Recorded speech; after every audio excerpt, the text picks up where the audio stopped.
Bonjour Nicolas Poincaré. Bonjour Mathieu, bonjour Peggy. On a attendu toute la semaine sa décision sur les livraisons de chars lourds à l'Ukraine. Et finalement, il a dit, oui, l'Allemagne va bien livrer ses léopards aux Ukrainiens et surtout autoriser tous les autres pays qui possèdent des chars allemands à les céder à l'Ukraine. Olaf Scholz aura beaucoup hésité avant de franchir ce pas, au risque de passer pour un indécis. Le chancelier peine un peu à s'imposer sur la scène internationale. Il a succédé maintenant, il y a presque un an et demi, à l'indéboulonnable Angela Merkel.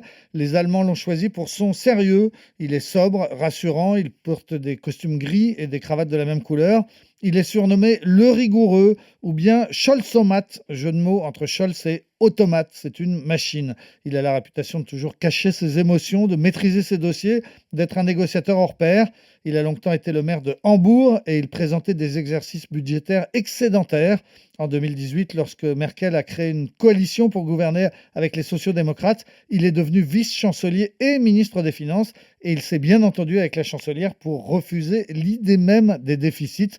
Même si les choses ont depuis changé avec le Covid, il reste l'homme de l'équilibre budgétaire. Rigoureux, sérieux, cravate grise sur costume gris, bref, c'est un Allemand et ses relations avec la France ne sont pas aussi bonnes que prévues. Non, le couple franco-allemand bat de l'aile, même si Olaf Scholz est venu dimanche dernier à Paris pour célébrer les 60 ans de la réconciliation de 1963 entre De Gaulle et Adenauer. Mais à l'automne dernier, un conseil des ministres franco-allemands à Fontainebleau avait dû être annulé au dernier moment, tant les sujets de discorde étaient nombreux. La France reproche à l'Allemagne de vouloir mettre en place un bouclier de défense antiaérienne qui implique 15 pays de l'OTAN, sauf la France. Les industriels allemands et français ont aussi un mal fou à se mettre d'accord pour fabriquer ensemble des chars et des avions de combat de demain. Il y a d'autres tensions sur les sujets importants de l'énergie et du gaz. En fait, depuis son élection, la France et l'Allemagne s'éloignent. Un journal allemand expliquait cette semaine que Olaf Scholz et Emmanuel Macron n'ont plus grand-chose à se dire.